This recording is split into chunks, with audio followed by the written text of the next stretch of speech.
Universal News TV, votre chaîne d'information la plus crédible. La situation politique en Guinée devient de plus en plus tendue. Face au refus d'Alpha Condé de signer sa démission, la junte menace et donne un délai de 5 jours à l'ex-président.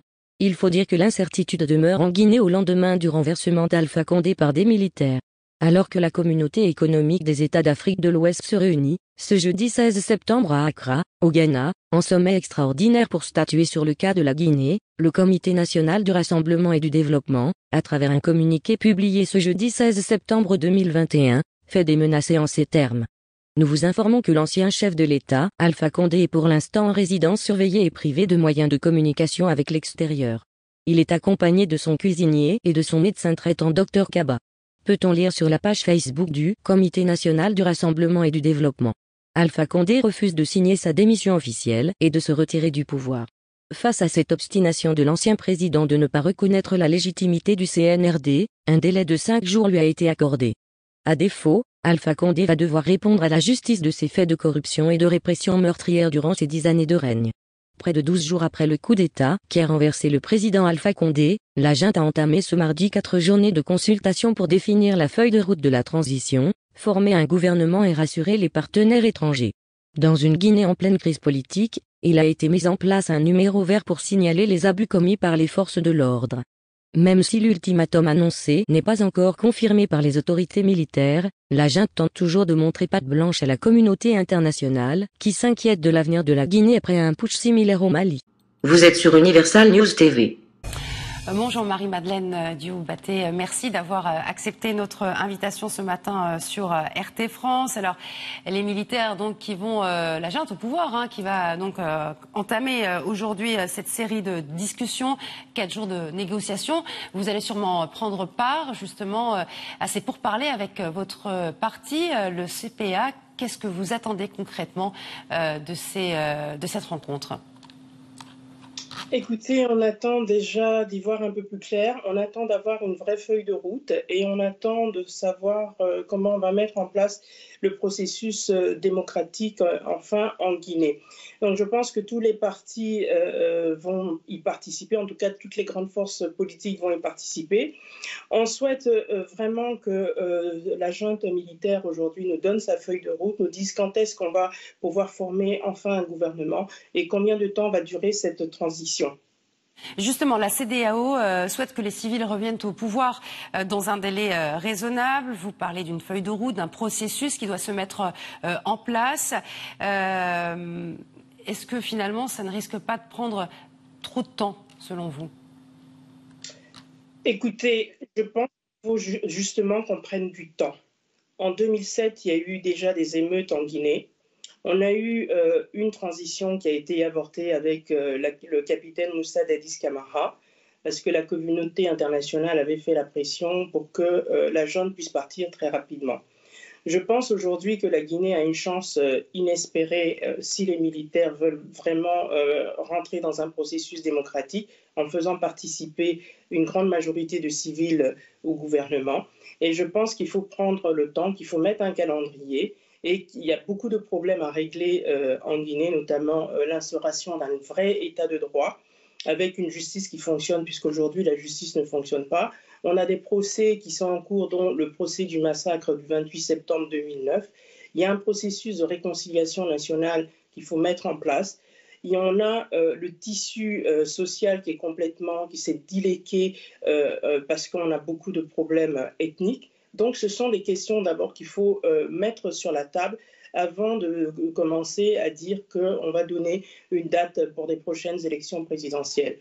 Donc la Guinée a vraiment beaucoup de choses à faire. Il y a de grands défis qui attendent ce nouveau gouvernement qu'il faut vraiment mettre en place. Il y a la pauvreté aussi, parce qu'il y a l'euphorie aujourd'hui parce que tout le monde est content, la junte est venue, mais dans 2 semaines, je pense que les problèmes vont frapper en fait la junte militaire. Il va falloir qu'on parle de la façon dont on va organiser le pays, comment on va faire pour que la population puisse manger à sa faim, pour mettre la population au travail. il y a beaucoup de choses à faire avant de mettre un calendrier pour des prochaines élections présidentielles. Alors, vous venez de le dire, hein, que c'est l'euphorie actuellement, que la population a très bien accueilli. En tout cas, une grande partie de la population a accueilli de manière plutôt positive ce coup d'État. Est-ce qu'il marque finalement un tournant pour la Guinée ? Oui, il marque un tournant pour la Guinée. Il ne faut pas oublier en fait le contexte dans lequel s'est passé en fait ce coup d'État. Il faut rappeler que le président déchu, M. Alpha Condé, donc, avait modifié la Constitution pour pouvoir faire un troisième mandat et que ça avait donné lieu à de très grandes manifestations dans tout le pays avec la constitution d'un front de défense nationale de la Constitution. Ça avait donné lieu aussi à beaucoup de morts parce que bon, les gens ne voulaient pas. Beaucoup d'acteurs de la société civile, de partis politiques étaient intervenus pour réclamer à la communauté internationale plus de fermeté. Malgré tout ça, Alpha Condé a fait son troisième mandat et malheureusement, il est arrivé ce qui est arrivé, donc un putsch militaire. Donc aujourd'hui, j'espère en tout cas que cette transition sera salvatrice pour la Guinée parce que la Guinée mérite cela. Et j'espère que la communauté internationale sera présente pour nous accompagner dans le processus démocratique cette fois-ci. Dernière question, Alpha Condé est le deuxième président africain à être renversé cette année. Comment l'expliquez-vous? Comment est-ce que vous voyez ces coups d'État successifs qui arrivent en Afrique? Il y a plusieurs facteurs. Déjà, le fait de vouloir modifier la Constitution, mais ce n'est pas le premier facteur. Le premier facteur, je pense que ce sont des présidents qui ont été déjà mal élus, il faut le dire. Ils ont été, parce que Alpha Condé a eu 18% en 2010, il était en troisième position et il est quand même arrivé à la deuxième position pour pouvoir participer au deuxième tour de l'élection présidentielle. Donc c'est d'abord un président qui est mal élu, donc qui n'est pas légitimé par l'ensemble de la population. Ensuite, ils n'ont pas une vision pour l'avenir de leur pays et donc ce sont des gens aussi qui ont pillé leur pays, qui ont appauvri les populations et qui ont mis un système de népotisme en place, donc ça ne pouvait pas passer. Je rappelle que la Guinée, que l'ensemble des Guinéens, plus de 70% des Guinéens vivent avec moins d'1 € par jour, donc ils vivent en dessous du seuil de pauvreté et que la Guinée est potentiellement le troisième pays le plus riche de la planète en raison de ses ressources, notamment en raison des ressources de la bauxite et du fer. La Guinée détient la plus grande réserve au monde de fer à ciel ouvert et elle détient aujourd'hui la deuxième réserve mondiale de bauxite. Et malgré tout ce potentiel, je ne parle pas des autres minéraux, les Guinéens sont pauvres. Merci beaucoup, en tout cas, Marie-Madeleine Dioubaté, d'avoir répondu à nos questions. Je rappelle que vous êtes présidente du Parti Congrès populaire africain et ancienne candidate à l'élection présidentielle en Guinée. Vous êtes sur Universal News TV. Avec l'ancien Premier ministre guinéen, Lansana Kouyaté, bonsoir. Bonsoir. Monsieur le Premier ministre, vous êtes aujourd'hui président du Parti de l'Espoir pour le développement national. Monsieur Kouyaté, pourquoi n'êtes-vous pas à Conakry pour participer à ces concertations nationales, justement? J'ai quitté Conakry depuis un certain temps parce que la situation avait atteint un point où elle était désespérante pour tous. Mais surtout pour certains hommes politiques, et parmi eux Kouyaté, qui ont beaucoup subi. Et c'est la raison pour laquelle je suis venu à Paris. Est-ce qu'il est temps de revenir aujourd'hui? Il est absolument temps de repartir et je m'apprête à le faire. Votre parti a été représenté quand même au Palais du Peuple? Oui, nous y sommes allés. Et malheureusement, il y avait... Quand il faut réunir près de 300 partis dans une salle, c'était difficile à mes représentants d'être là-dedans. Ils sont venus quand la salle était déjà pleine. Donc ils n'ont pas pu s'exprimer, vous voulez dire? Non, bon, ils se sont exprimés. Un mémo est en train d'être préparé par le parti. Et quand moi je viendrai dans les semaines à venir, on dira exactement ce que nous pensons. Mais vous qui avez été Premier ministre de la Guinée, qu'est-ce que vous attendez de cette transition militaire? On attend que la transition militaire tire la leçon d'abord de l'échec d'autres transitions, parce qu'à la mort du président Sékou Touré, il y a eu une transition. À la mort, après que le président Conté est décédé, il y a eu une autre transition, mais les transitions ont toujours été une symphonie inachevée. Et de cette transition, on attend beaucoup, parce que sa particularité est que c'est la première fois qu'un chef d'État est enlevé, n'est-ce pas, de son vivant. Le président Ahmed Sékou Touré est décédé et l'armée a pris le pouvoir. Vous le regrettez? Et le président Conté est décédé, oui, et l'armée a pris le pouvoir. Là, ce coup d'État, c'est une première. C'est une première, oui, que je ne regrette pas, je ne peux pas le dire. La situation était accablante pour tout le monde, y compris par les propres membres du RPG qui étaient les premiers soutiens, n'est-ce pas, de ce régime. Mais chacun était fatigué. Alpha Condé doit être jugé selon vous ou exilé? Il appartient au CNRD de prendre cette décision. Ils sont là, ils sont aux affaires. Mais comme je le dis, ce qui est mieux, c'est de toujours... On met les institutions judiciaires pour pouvoir juger qui est en faute. C'est au CNRD ou au président élu de trancher au niveau de la justice? Cela dépendra de tout ce qui sortira de ces consultations et on verra clair dans le programme du CNRD après la consultation avec les uns et les autres. Toujours est-il que la décision qui sera prise, je souhaite, corresponde à un rôle de justice. C'est le deuxième mot de notre devise. Travail, justice, solidarité. Et d'ailleurs, après cette transition, est-ce que vous serez candidat, M. Kouyaté? J'appartiens à un parti, oui, je suis à sa tête, et je crois que si le parti me désigne comme candidat, parce qu'on a toujours eu des consultations au niveau du parti, et pour désigner un candidat, je joue la démocratie là. On ne peut pas prétendre amener le pays à la démocratie quand on n'est pas démocrate soi-même. Or, ce qui vient de se passer il y a maintenant 9 à 10 jours, c'était cela. On a pensé qu'un démocrate venait, mais on a eu le contraire. Les concertations donc, se sont poursuivies ce jeudi avec les patrons des sociétés minières étrangères. Comment se fait-il qu'elles ont un droit de regard dans les affaires politiques guinéennes, ces compagnies minières? Bon, vous savez, tout cela dépend du leadership. Tout cela dépend du leadership.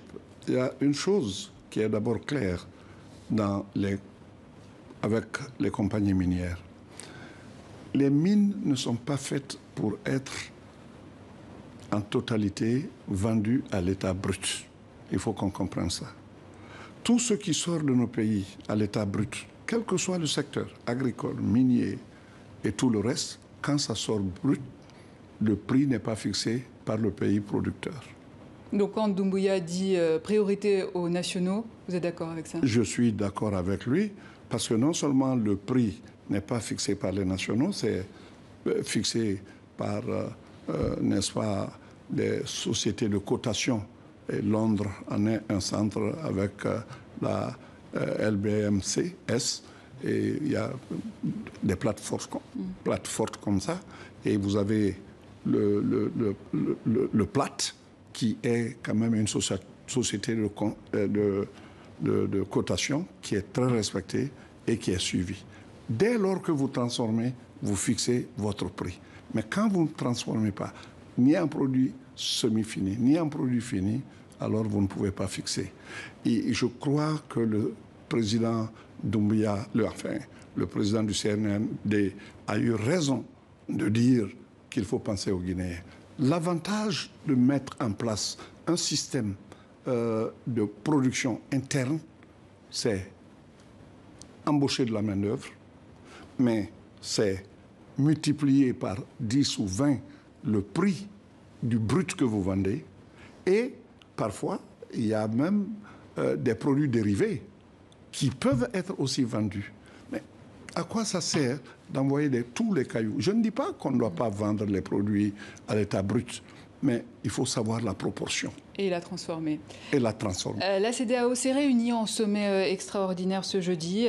On attend toujours les conclusions de cette rencontre qui ne sont toujours pas tombées. Après avoir suspendu la semaine dernière la Guinée de ses différentes instances, est-ce que vous regrettez cette suspension?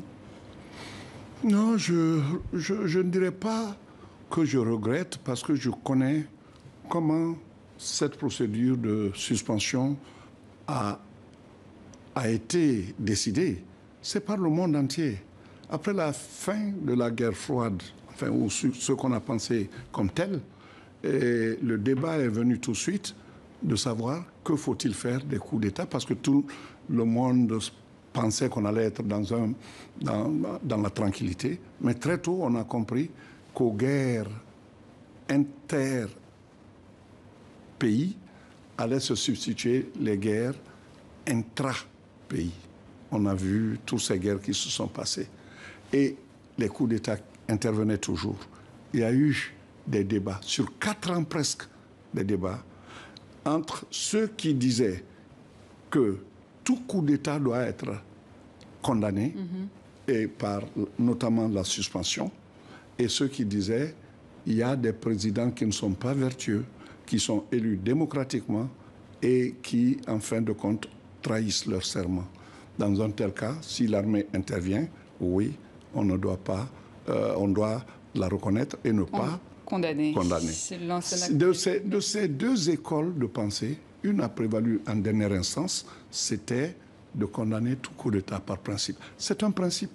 La Guinée n'a pas reçu des sanctions, mais le principe de la suspension... On verra si elle sera sanctionnée ou pas par la... On verra. On ne connaît pas d'abord les résultats issus de la dernière réunion, du dernier sommet de la CEDEAO. C'est en cours. Voilà, donc quand c'est en cours, on le saura. Monsieur le Premier ministre Lansana Kouyaté, vous êtes également président du PEDN, Parti de l'Espoir pour le Développement National. Merci. En rappel, Alpha Condé a été déposé par un coup d'État militaire le dimanche 5 septembre 2021, alors qu'il était dans la première année de son 3e mandat à la tête de la Guinée. Il est depuis gardé par les forces spéciales.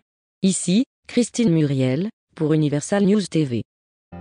Merci de suivre Universal News TV sur YouTube. Nous vous rassurons que les informations que nous diffusons au quotidien sont suffisamment crédibles.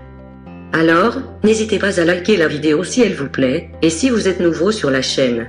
N'oubliez pas de vous abonner et d'activer la cloche de notification pour ne pas rater nos prochaines vidéos.